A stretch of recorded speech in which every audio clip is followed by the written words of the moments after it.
اور ہم نے پھر آج میں پھر بھی گزارش کروں گا کہ اہل سنت والجماعت کا جو عقیدہ ہے یہ بڑا مضبوط عقیدہ ہے. میں کہتا ہوں میں بڑا تنگ بھی ہوں ان سے, سنیوں سے. میں کھلا آدمی ہوں, میں کوئی ڈرتا نہیں ہوں کسی سے. زندگی موت اللہ کے ہاتھ ہے, اللہ کے ہاتھ ہے, کوئی نہیں مار سکتا. جب اس کا حکم ہوگا تو مریں گے, ہیں جی. تو اس لیے ڈر کوئی نہیں ہے, صرف یہ ہے کہ مجھے ان سے گلہ بھی بڑا ہے کہ یہ سمجھتے ہیں کہ ہمارے مسلک کی ترجمانی کی جائے تو ہماری ساری ان باتوں کو مان لیا جائے جن کا ہمارے پاس ثبوت نہیں ہے, اور ہم نے اپنی طرف سے گھڑ کر اس کو دین میں شامل کر لیا ہے. ان کو بھی مانو تب سنی ہو, یہ میں نہیں مانتا. ٹھیک ہے, چاہے بریلوی حضرات تنگ ہوں, چاہے کوئی بھی تنگ ہو. کئی لوگ کہتے ہیں جناب تم اپنا مذہب بتاؤ کہ تم بریلوی ہو, دیوبندی ہو, شیعہ ہو, اہل قرآن ہو, تبلیغی ہو, کیا بلا ہو. بھائی کبھی بریلویوں کی تعریف کرتے ہو, کبھی ان کو دھر لیتے ہو, کبھی دیوبندیوں کی تعریف کرتے ہو, کبھی ان کو دھر لیتے ہو, کبھی شیعہ کی تعریف کرتے ہو, کبھی ان کو دھر لیتے ہو. تم یہ چکر کیا ہے, تم ہو کیا؟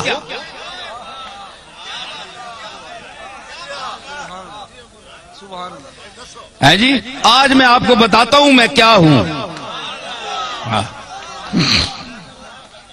دیکھیں صاحب, یہ ان کا سوال بجا ہے کہ یہ سارے لوگ ان کی تعریف کرتے ہیں, اور کبھی جو بہت خوش ہوئے ہوتے ہیں وہ دیوبندی بھی کہتے ہیں یار یہ تو ہمارا آدمی ہے, یہ دیوبندی ہے. وہ دوسرا خطاب سنتے ہیں, وہ کہتے ہیں تو تن کے رکھ چھوڑیا سسا. بریلوی کہتے ہیں جناب یہ ہمارا ہے, تو دوسرا خطاب سنتے ہیں اس میں کوئی ان کی بات ہوتی ہے, ان کو دھر لیتا ہوں, وہ کہتے ہیں یہ گیا, یہ تو کچھ بھی نہیں ہے, ہمارا تو نہیں ہے. شیعہ کہتے ہیں اہل بیت کی تعریف اس سے بڑھ کر کسی نے کی نہیں, کبھی ان کو بھی کوئی چٹکی لگا دی, وہ کہتے ہیں یار ہمیں بھی ہماری خبر بھی لے گیا. اہل قرآن, تبلیغی, اہل حدیث تعریف بھی کرتا ہوں, مذمت بھی کرتا ہوں. وہ کہتے ہیں یہ چیز کیا ہے, یہ ان کی معجون مرکب کیا ہے, حدود اربع ان کے کیا ہے. تو میں گزارش کروں, بات یہ ہے کہ میرا کوئی ذاتی مذہب نہیں ہے, نہ آپ کا کوئی ذاتی مذہب ہونا چاہیے. ہمارا مذہب, ہمارا عقیدہ, ہمارا مذہب, ہمارا مسلک, ہمارا نظریہ, ہمارا اندیہ وہ ہونا چاہیے جو اللہ کی آخری کتاب قرآن مجید میں آیا ہے, یا جناب محمد الرسول اللہ سے جو عقیدہ, جو طریقہ ثابت ہے وہ آپ کا اور میرا عقیدہ ہونا چاہیے. ٹھیک ہے نا, یہ مسلمان کی تعریف ہے. تو ہر یاد رکھیے کہ ہر مذہب میں, ہر مسلک میں افراط و تفریط ہے, یا کوئی کسی بات میں گھٹ جاتا ہے, بہت دالیوں لے ونن تے بعض جگہ وہ اتنی شدت کرتے ہیں کہ حد سے بڑھ جاتے ہیں. میانہ روی, حضور نے فرمایا خیر الامور اوسطھا, یہ آپ کا ایسا جملہ ہے کہ پوری کائنات کے ہر چیز پر اس کا اطلاق ہو سکتا ہے. پوری کائنات, ہر عمل, ہر نظریہ, ہر نقطہ, یہ سرکار مدینہ کا وہ ارشاد ہے. میں اس کی تعریف کروں کہ فرمایا کہ ہر چیز میں درمیانہ روی اختیار کرو, ہر چیز میں. آپ اس کو گھر جائیں, اپنے بال بچوں کے ساتھ, بیوی کے ساتھ, والدین کے ساتھ, محلے والوں کے ساتھ برتیں, اور حضور کے اس ارشاد مقدس کو آپ ذہن میں رکھیں کہ ہر چیز میں میانہ روی, نہ حد سے بڑھو نہ حد سے نیچے ہو, درمیان میں چلو. وہ کسی نے کہا نا کہ عزیز اتنا ہی رکھو کہ جی بہل جائے, عزیز اتنا ہی رکھو کہ جی بہل جائے, اب اس قدر بھی نہ چاہو کہ دم نکل جائے. ہر چیز کا ایک طریقہ ہوتا ہے اعتدال, درمیانہ روی.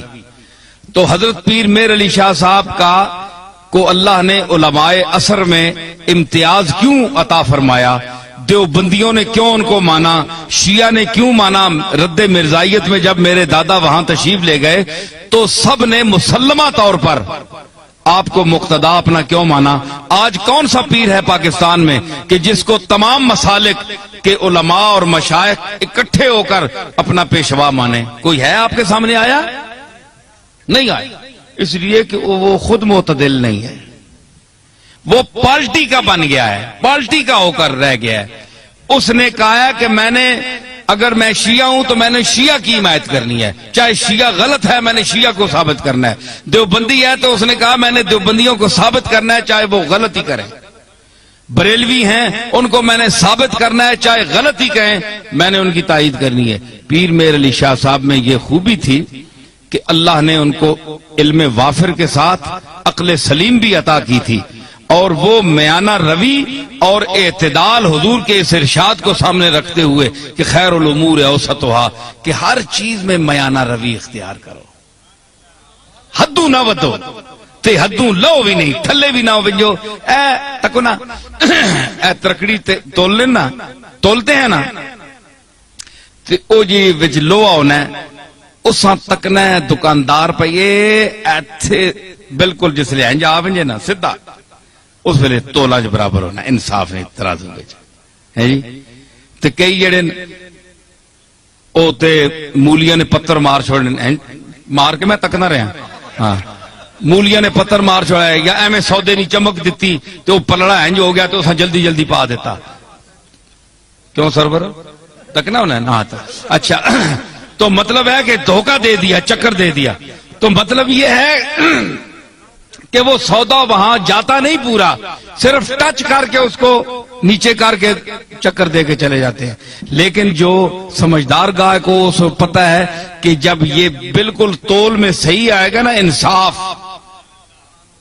انصاف پہ آئے گا، نہ ادھر جھکاؤ ہوگا نہ ادھر ہوگا، تو پھر صحیح تلے گا۔ اس کو کہتے ہیں اعتدال، درمیان میں، نہ ادھر نہ ادھر۔ تو آپ بتائیں کہ سودا وہ صحیح تلتا ہے نا جو اعتدال پر ہو، جسے اس کے آنے جی ترکڑی نہ ہو، کنڈا صحیح تولتے درمیان کھلوتا ہوئے اور صحیح سودا تولنا ہے۔ پیر میر علی شاہ صاحب کے میزان علم پر وہ کنڈا جو صحیح ہے اس پر ہر وہ سودا تلتا ہے، اور جو غلط ہو زائد ہو وہ ادھر ادھر ڈول بننا ہے، ختم ہو بننا ہے۔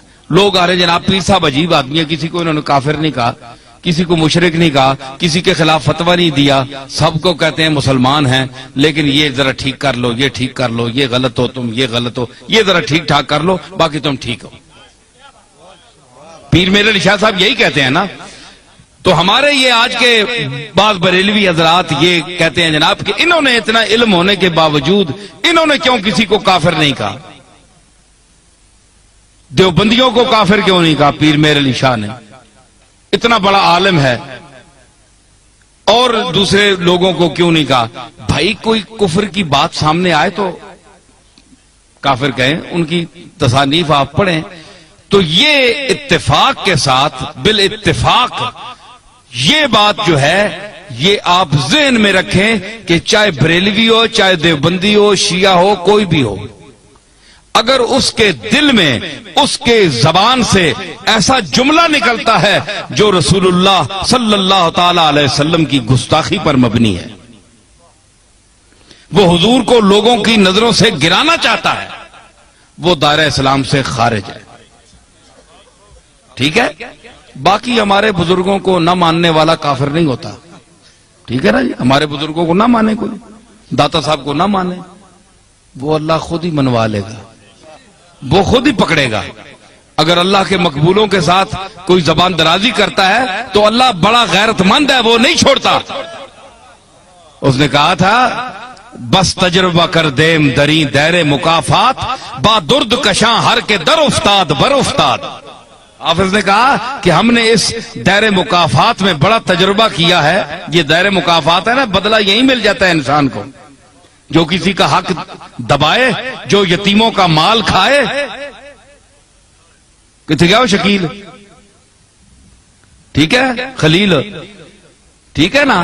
تو مطلب ہے آپ کے علاقوں میں بھی ایسی چیزیں ہیں کہ جو غریبوں کا مال کھاتے ہیں، یتیموں کا مال کھاتے ہیں، اور ان کے یتیم رشتہ دار جو ہیں وہ دوسروں کے مدرسوں میں پلتے ہیں جا کر. سمجھ آئی؟ تو یہ فرمایا کہ وہ لوگ یاکلون فی بطونہم الا النار، وہ کھاتے ہیں اپنے پیٹوں میں انگارے، بھر رہے ہیں انگارے، آگ کے انگارے جو یتیم کا مال کھاتے ہیں. ٹھیک ہے نا؟ تو کہتے ہیں انہوں نے کیوں نہیں فتویٰ لگایا؟ بھائی فتویٰ انہوں کا دیکھیں، جو رسول اللہ کی گستاخی کرے گا، حضور کو کے متعلق، اور سب سے وہابیوں کے جو سربراہ ہیں، اپنا نہیں کیا نام ہے، ابن تیمیہ، وہ ان کے بھی جد اعلیٰ ہے. تو مطلب ہے عقیدے میں جد اعلیٰ ہے. تو ابن تیمیہ جیسا آدمی، اس نے لکھا کہ ایک ہے کپڑے کا میلا ہونا، ایک ہے حکارت سے کوئی گئی سٹ ہے ایویں ترکیا میلا ہے، ذہن میں اس کو حقیر کہے، ذہن میں یہ عقیدہ رکھے کہ میں اس کی حکارت کر رہا ہوں. ایک یہ ہے کہ حضور علیہ الصلوۃ والسلام کی کملی جو ہے، آپ کا جبہ یا ہر وہ کپڑا جو آپ کے جسم اقدس سے مس ہوا، لگ گیا، ایک بار لگا یا کئی بار لگا، تو اس کو وہ شرف حاصل ہے کہ دنیا میں کسی چیز کو وہ شرف حاصل نہیں.